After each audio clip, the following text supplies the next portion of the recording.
Movie की शुरुआत में दो लोगों को दिखाते हैं जिनका नाम ली और क्लिफ है। इनमें जो टकला आदमी है वही ली है। इस मूवी का हीरो भी वही है। अब यहाँ पार्टी इसलिए चल रही होती है क्योंकि ली और क्लिफ एक साल के लिए वर्ल्ड टूर पर जाने वाले हैं। कुल मिलाकर 6 कॉन्टिनेंट और 30 कंट्रीज के ऊपर ट्रेवल करने वाले हैं। ली एक IT कंपनी में काम कर रहा होता है और मस्त पैसे छाप रहा होता है, पर उसे अपनी जॉब से कोई भी सेटिस्फेक्शन नहीं थी क्योंकि उसे छोटी उम्र से ही बहुत ट्रेवल करने की आदत थी और ट्रेवल करना उसको बहुत ही ज्यादा पसंद है। पर कंपनी में ज्वाइन करने के बाद उसको मौका ही नहीं मिला। अब बहुत समय के बाद उसको ट्रेवल करने का मौका मिला है। और क्लिफ एक प्रोड्यूसर है और शॉर्ट फिल्म मेकर है। ली और क्लिफ बचपन के दोस्त हैं। बस यही नहीं, क्लिफ की शॉर्ट फिल्म में ली ने कई बार छोटे छोटे कैरेक्टर निभाए हैं और अब ये दोनों वर्ल्ड टूर के लिए तैयार हो जाते हैं। क्लिफ का काम है कि वो जहाँ भी जाए वहाँ की सारी वीडियोस बनाए और उसको इंटरनेट पर डाले ताकि उससे पैसे कमा सके। और निकलने से पहले ली अपने भाई से वीडियो कॉल में बात कर रहा होता है। उसका भाई कहता है, देखो तुम्हारी बॉडी में पहले से बहुत सारी प्रॉब्लम्स है, इस समय ट्रैवल करना जरूरी है क्या तुम्हारे लिए? थोड़ा सोच लो भाई। तो ली जवाब देता है, नहीं भैया मैं देख लूंगा, कुछ भी हो तो मैं संभाल लूंगा। और ऐसे बोल के ली अपने भाई को कन्विंस करता रहता है। ली को एक प्रॉब्लम है, वो ये है कि ली के ब्रेन में बहुत ज्यादा दर्द होता है, इसीलिए वो एक डॉक्टर के पास जाता है। डॉक्टर MRI स्कैन करने के बाद कहता है कि तुम्हारे ब्रेन में AVM की कमी है, सिंपली कहे तो उसके नस में प्रॉब्लम है, और कहता है कि ली किसी भी सेकंड मर सकता है। लेकिन फिर भी डॉक्टर उसको देख के कहता है कि अगर तुम्हें जाना है तो तुम जा सकते हो, लेकिन याद रखना अगर रास्ते में कहीं पर भी दर्द हुआ और कोई प्रॉब्लम हुई तो तुरंत हॉस्पिटल में चले जाना। और अभी दोनों टूर के लिए निकल जाते हैं। वो पहले स्पेन को जाने वाले हैं। स्पेन में पहले से क्लिफ के दो दोस्त रहते हैं। उन दोनों को स्पेन के सारे रास्ते पता है। उनको गाइड की तरह बनाकर ये दोनों वहाँ पूरे शहर में घूम रहे होते हैं और बहुत ही खुशी में पार्टी वगैरह मजे कर रहे होते हैं। वैसे तो ली किसी भी लड़की को पटा नहीं पाता, पर अब पार्टी में एक लड़की सेट हो जाती है और उस लड़की को किस करना शुरू कर देता है। उसके दोस्त देखकर बहुत ही खुश हो जाते हैं। वो दोनों रूम में होते हैं तो उसके दोस्त धीरे से उसके रूम को जाते हैं और सोचते हैं कि यार बहुत मजे कर रहा होगा, और इसीलिए धीरे से दरवाजा ओपन करते हैं तो तभी देखते हैं कि ली के ऊपर खून ही खून है। उसके हाथ पैर सभी जगह पर जख्म होते हैं। क्लिफ डर के पूछता है, तुम्हें क्या हुआ है? उस लड़की ने तुम्हारे साथ क्या किया? तो वो जवाब देता है, मुझे कुछ याद नहीं, वो लड़की आई और सडनली उसने मेरे सर पर मार दिया। उसके बाद जो भी हुआ मुझे कुछ भी याद नहीं।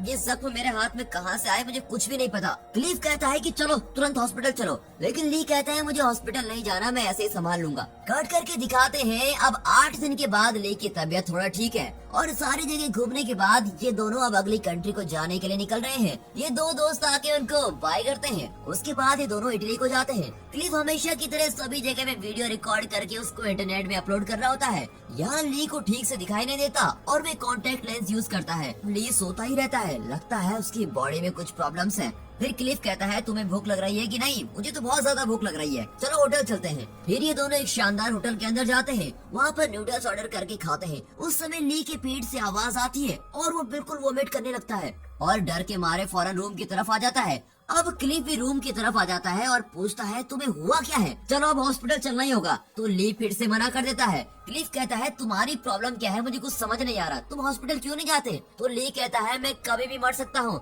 अब मैं हॉस्पिटल जाऊंगा तो वो मुझे वहीं एडमिट कर देंगे और मैं इस टूर को कंटिन्यू नहीं कर पाऊंगा, इसलिए मैं हॉस्पिटल नहीं जाना चाहता। दूसरे दिन सुबह दोनों एक वाइन फैक्ट्री को जाते हैं।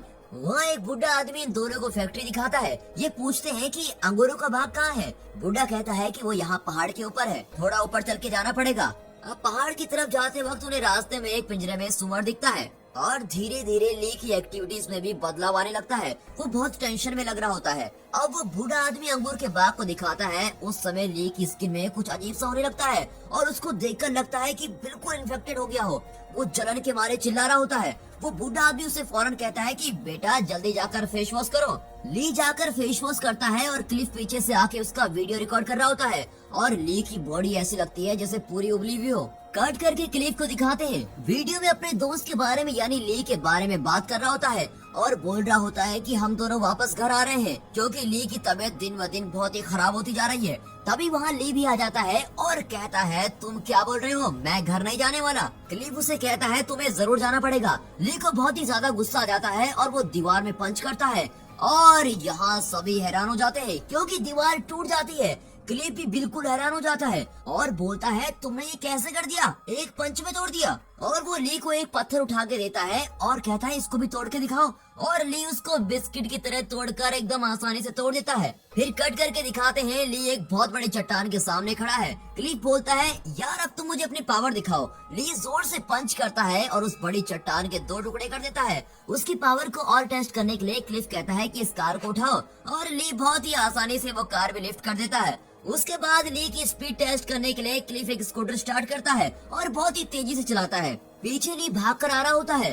स्कूटर की स्पीड 20, 40, 60 ऐसे करके बढ़ रही होती है और वो सोचता है कि ली भाग नहीं पाएगा, पर ली तो बड़ा ही खतरनाक हो गया होता है। वो उस स्कूटर की 70 किलोमीटर पर आवर की स्पीड से भी तेज भागने लगता है।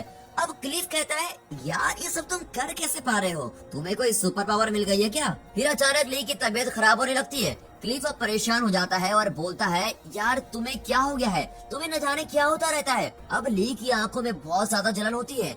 वो आंखों से लेंस को बाहर कर देता है और बिना लेंस के उसको सब कुछ साफ साफ दिखाई देने लगता है। अब क्लिफ को ली के भाई का कॉल आता है और वो कहता है कि मेरा भाई ली क्या कर रहा है, मैंने उसको एक मेल भेजा था, वो रिप्लाई नहीं कर रहा, उसकी तबीयत ठीक है कि नहीं? अगर वो बहुत सीरियस है तो कृपा करके उसे घर ले आओ, मैं उसकी बहुत अच्छे से देखभाल कर लूंगा।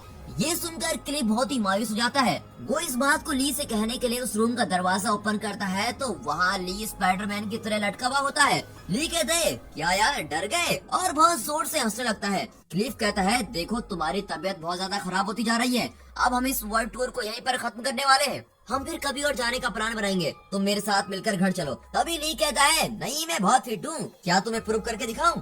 वहाँ पर एक बहुत बड़ी बिल्डिंग होती है, उसमें आराम से बंदर की तरह यहाँ वहाँ उछल कूद रहा होता है। एक ऑर्डिनरी इंसान ये सब नहीं कर सकता, पर ली बहुत ही आसानी से कर रहा होता है। ये करने के बाद ली कहता है कि अब मानते हो कि मैं फिट हूँ, और ऐसे बोल के बिल्डिंग पर फिर चढ़ जाता है। सडनली वो थक जाता है और वहीं गिर जाता है। अब क्लिफ उसको हॉस्पिटल चलने के लिए कहता है और इस बार वो मान लेता है। हॉस्पिटल के लिए जाते समय ली आगे चलता है और क्लिफ उससे थोड़ा पीछे चल रहा होता है। तभी एक कार बहुत तेजी से आती है और ली के ऊपर टक्कर मारने वाली होती है, पर ऐन मौके पर कार स्किड होकर किनारे से निकल जाती है। अब कार में बैठे लोग उल्टा ली और क्लिफ से लड़ाई करने आते हैं। ली उसे एक पंच मारता है और उसे एक पंच में ही वो मर जाता है। अब दूसरा आदमी उस पर हमला करने की कोशिश करता है, उसे भी ली एक पंच देता है और वो उधर गिर जाता है। ली जब उनको मारता है तो उनके खून के छींटे उसके हाथ में गिर जाते हैं, तो ली उसको बिल्कुल जैम की तरह चाट रहा होता है। अब घर जाने के बाद क्लिफ ली से पूछता है कि तुमने ऐसा खून को क्यों चाटा? तो वो शुरू में तो बात को टालने की कोशिश करता है, पर उसके बाद वो सब कुछ बता लेता है। दोस्तों अगर आप भी स्टार्टिंग से नोट करो तो पता चलेगा कि ली को एक साधारण इंसान से भी ज्यादा पावर मिली है और अब उसे कॉन्टेक्ट लेंस डालने की भी जरूरत नहीं है और उसकी आंखें भी ठीक हो गई हैं। उसको अब लोगों का खून पीने का मन करता है, इसीलिए उसके हाथ में लगे हुए खून को वो चाटता है। अब वो एक वैम्पायर बन गया होता है। क्लिफ पूछता है वो सब तो ठीक है, लेकिन तुम कैसे एक वैम्पायर बन गए हो? तो वो कहता है कि स्टार्टिंग में उस कमरे में उस दिन उस लड़की ने मुझे काटा था और उसी की वजह से जो जख्म हुए थे उसके कारण मैं ऐसा हो गया हूँ। वीडियो रिकॉर्डिंग खत्म करने के बाद ली और भी खून का प्यासा हो जाता है और कहता है मुझे खून चाहिए, कहीं से भी लेकर आओ। क्लिफ भी क्या करता बेचारा, अपने दोस्त को तड़पता हुआ देखकर वो उसको दूध देता है। जब ली उसको पीता है तो कुछ ही देर में वो वोमिट करने लगता है, क्योंकि उसे तो खून की प्यास होती है। तब दोनों स्ट्रीट में घूम रहे होते हैं ताकि वहाँ पर घूम रहे कुत्ते, बकरी या बिल्ली वगैरह कुछ मिले और उसका खून वो पी पाए। लेकिन यहाँ जितने भी कुत्ते होते हैं उनके साथ उनके ओनर भी होते हैं, इतनी आसानी से खून थोड़ी ना मिलने वाला था। तभी ली को याद आता है कि उस अंगूर के बाग में एक सुअर को देखा था। वो वहाँ जाता है और उसका खून पी लेता है। अब प्रॉब्लम ये है कि अब जिस खून को ली ने पिया था वो भी उसकी बॉडी एक्सेप्ट नहीं करती, यानी कि उसको डायरेक्टली समझे तो इंसानों का खून चाहिए होता है। इसके बाद वो क्लिफ को कहता है कि मुझे इंसानों का खून चाहिए। अब वो सीधे ब्लड बैंक को जाते हैं, लेकिन वहाँ भी उन्हें ब्लड आसानी से नहीं मिलता। खून लेने के चक्कर में वहाँ पर सिक्योरिटी और ली के बीच झगड़ा हो जाता है। वो वहाँ से भाग जाते हैं और उनको अभी तक खून नहीं मिला।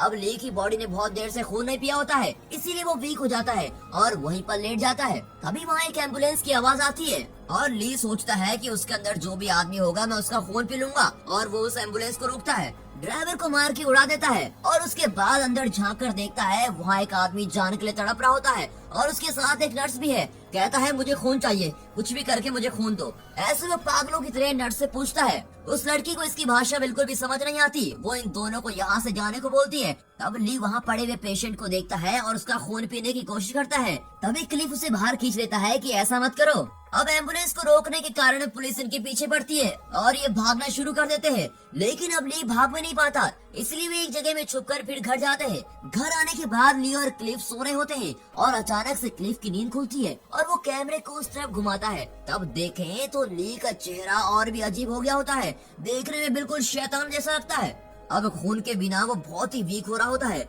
और उसके मुंह से झाग आना शुरू हो जाता है। क्लिफ उसे एक बेड में लिटा लेता है और सोचता है कि अब उसे खून दिए तो ही वो बच पाएगा, और बाहर आता है और खुद का खून निकालने लगता है। जब वो खून को लेकर कमरे में जाता है तो वहाँ देखता है कि ली है ही नहीं और वहाँ खिड़की भी खुली रहती है। अब क्लिफ सोचता है कि इतनी रात को ये गया कहाँ, ये कहाँ चला गया, और अपना कैमरा लेकर पीछे से जाता है। वहाँ ली एक स्टोरेज रूम में शैतान की तरह बैठा हुआ होता है। क्लिफ कहता है, यार तुम्हारे लिए मैं अपना खून लेकर आया हूँ, लो इसको पी लो। और जैसे ही वो उसको बोतल दे रहा होता है उसी समय वो बोतल नीचे गिराकर क्लिफ को अटैक करना शुरू कर देता है और उसको बुरी तरह से काट देता है और उसके गले में काट कर बेचारे अपने दोस्त का ही खून चूस लेता है। अब ली खुद की कंट्रोल में बिल्कुल नहीं होता, वो पूरा वैम्पायर बन गया होता है। कट करके दिखाते हैं कि ली कैमरे के सामने आकर बैठता है, अपने खुद के दोस्त को मारने के दुख में गन उठाकर खुद पर गोली मार लेता है और उसका सर फट जाता है। अब 21 दिन बाद दिखाते हैं तो फिर से ली कैमरे के सामने बैठकर बात कर रहा होता है। सभी सोचेंगे कि ये तो सुसाइड करके मर गया था, फिर ये कैसे बच गया। फिर वो कैमरा उठाकर खुद अपने सर को दिखाता है और उसका सर जो फट गया था वहाँ पर जख्म अपने आप सही हो रहे होते हैं। वो इतना पावरफुल बन गया होता है कि उसे अब कुछ भी नहीं होता, लेकिन वो इसी बात के गम में रो रहा होता है कि उसने अपने दोस्त को कैसे मार दिया और सोचता है कि ये सारी प्रॉब्लम उस लड़की ऑर्डर ने शुरू की है, उसी के कारण ये सब कुछ हो रहा है, उसी के पास इसका सलूशन जरूर होगा।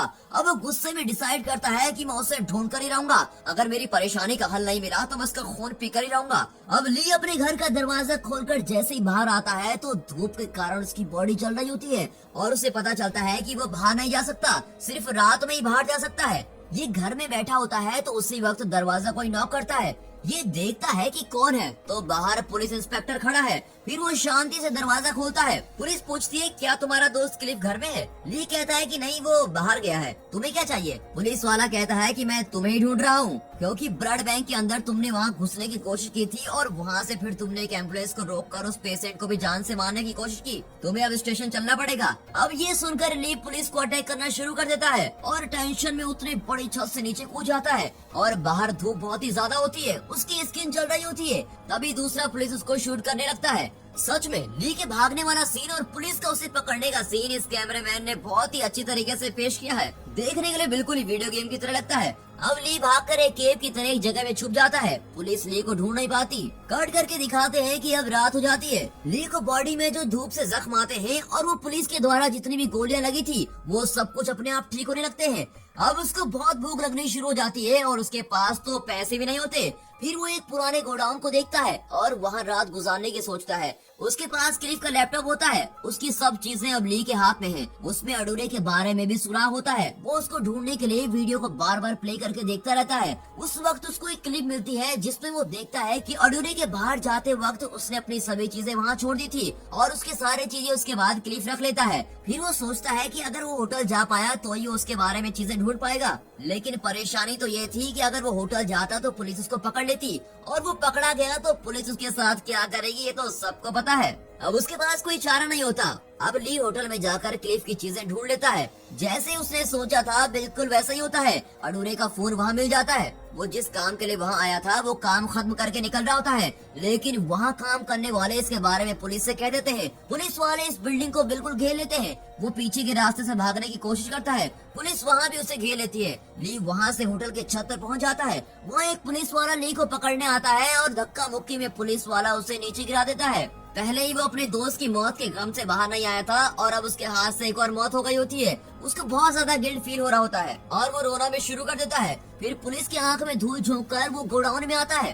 अब ली के हाथ में उस लड़की का फोन है। वो उस फोन के सभी नंबर्स पर मैसेज करता है कि मुझे मिलने के लिए आओ और वो वेट कर रहा होता है कि कोई मैसेज का रिप्लाई तो करे। अब क्योंकि ली ने बहुत समय से इंसानों का खून नहीं पिया होता है, अब वो बहुत ही ज्यादा वीक हो जाता है और उसके मुंह से फिर से झाग बाहर निकलने लगता है। अब जैसे उसने सोचा वैसे उसके फोन पे मैसेज आता है वो एक लोकेशन शेयर करता है और वहाँ जाकर ये छुप जाता है। वहाँ फादर के गेटअप पहनकर कोई आता है और ऑड्रे का नाम लेकर पुकारता है। उसके न आने के कारण वहाँ से निकल जाता है। उसके बाद ली उसे फॉलो करना शुरू कर देता है। वो सीधे एक पुरानी बिल्डिंग को जाता है। अब ली अंदर जाता है तो देखता है कि वहाँ अडोरे का फोटो है।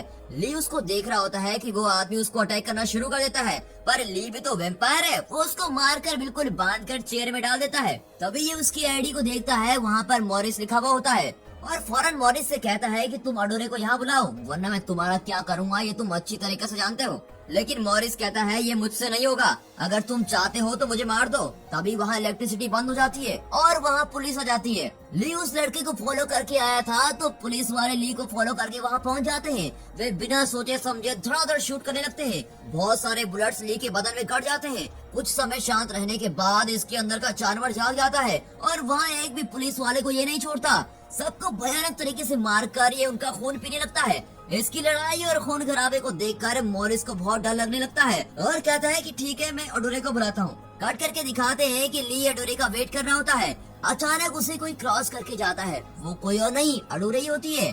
उसके और ली के बीच में बहुत फाइट होती है। वो ली को बहुत ज्यादा मारती है। अब वहाँ एक पिलर भी गिर जाता है और ली का शर्ट का कॉलर पकड़ के कहती है कि अब मेरे रास्ते में और मॉरिस के रास्ते में आए तो तुम्हें नहीं छोड़ूंगी। उसके बाद ली को अजीब तरीके से देखती है और कहती है तुम अभी बहुत वीक हो, तुम्हें कुछ खाना है क्या? वो कहता है मुझे खाना वाना कुछ नहीं, बस मेरी बॉडी से सारी प्रॉब्लम दूर कर दो। पर अडोरे कहती है ये सब नहीं हो सकता, तुम भूखे नहीं रह सकते, तुमको इंसानों का खून पीना ही पड़ेगा। ली कहता है मैं इंसानों को मारकर उनका खून नहीं पी सकता, इसीलिए प्लीज मुझे छोड़ दो। फिर कहता है एटलीस्ट उसके ट्रीटमेंट के बारे में तो बता ही दो, उसके लिए मैं ट्रीटमेंट ले लूंगा। अब वो कहती है कि तुम इंसानों को जान से मारोगे, यही तुम्हारी किस्मत है। अब ये सुनकर ली उसको मारने के लिए जाता है, तभी वो उसको उड़ा उड़ा कर मारती है। वो लड़की तो ली से बहुत ही ज्यादा पावरफुल होती है। फिर वो एक लकड़ा लेती है और उस पर चुबा देती है। ली 1 मिनट के लिए तो ऐसे हो जाता है जैसे बिल्कुल मर गया हो, लेकिन कुछ ही देर में उसमें जान आ जाती है और वो फिर उठ जाता है और उसका जख्म खुद ब खुद ठीक होने लगते हैं। अब वो लड़की कहती है तुम्हें जो प्रॉब्लम है वही मुझे भी है, अगर मैं मरना भी चाहूँ तो पूरी तरह मर नहीं सकती। देखो मैं तुमसे एक पॉइंट कहती हूँ, तुम दूसरों को मारे बगैर नहीं रह सकते, पर तुम किसे मार सकते हो ये तुम्हारे हाथ में है। तुम क्यों अच्छे लोगों को मारकर उनका खून पीते हो? तुम बुरे लोगों को मारो और उनका खून पियो, इस कारण दुनिया में जितने भी बुरे लोग हैं वो सारे खत्म हो जाएंगे। फिर ली कहता है कि दुनिया में इतने सारे लोग हैं, तुमने मुझे ही क्यों सिलेक्ट किया? तो वो कहती है कि तुम वैसे भी मरने के हाल में थे, इसलिए तुम्हारी जान बचाने के लिए मैंने ये सब किया, और ऐसे बोल के वहाँ से चली जाती है। इसके बाद ली एक फैसला करता है और वीडियो ऑन करके अपने माँ बाप भाई बहन सबको मैसेज भेजता है कि मैं एक फैसला कर रहा हूँ, इसके बाद आप लोग मुझे जिंदगी में फिर कभी नहीं देख सकते और मुझे बिल्कुल भूल जाओ। कट करके दिखाते हैं कि ली ने एक लड़के को बांध कर लटकाया हुआ है क्योंकि उसने एक लड़की का रेप करके उसका वीडियो बनाया हुआ है। ऐसे कुत्तों की सोसाइटी में कोई जरूरत नहीं है। ऐसे उसके पीछे से आकर उसके गले को काटता है। अब सीन कट होकर 2 लड़कियां और एक लड़के को प्राइवेट एरिया में दिखाते हैं जो स्विमिंग पूल को यूज करने की सोचते हैं। उसमें पहले एक लड़की अंदर चली जाती है, उसके बाद वो लड़का और वो दूसरी लड़की जाती है, लेकिन गेट से इस तरफ आके देखें तो पहले नहाने जो गई थी वो लड़की दिखाई नहीं देती। ये दोनों हैरान होकर वहाँ देख रहे होते हैं कि ये गई कहाँ। उस लड़की को भी दीवार फोड़कर कोई लेके जा रहा होता है। अब ये लड़का उनको बचाने के लिए पीछे से जाता है तो देखता है कि जो पहले गई थी उसका पेट फटकर सब कुछ बाहर आकर वो मरी पड़ी है और दूसरी लड़की की चीखने की आवाज भी आती है। और आपको ये जानकर हैरानी होगी कि उनको जान से मारने वाला और कोई नहीं, वो क्लिफ है, क्योंकि ली ने उसको काटा था और वो भी वैम्पायर बन गया होता है और दूसरों को जान से मार के उनका खून पी रहा होता है। और यहीं पर ये मूवी खत्म होती है।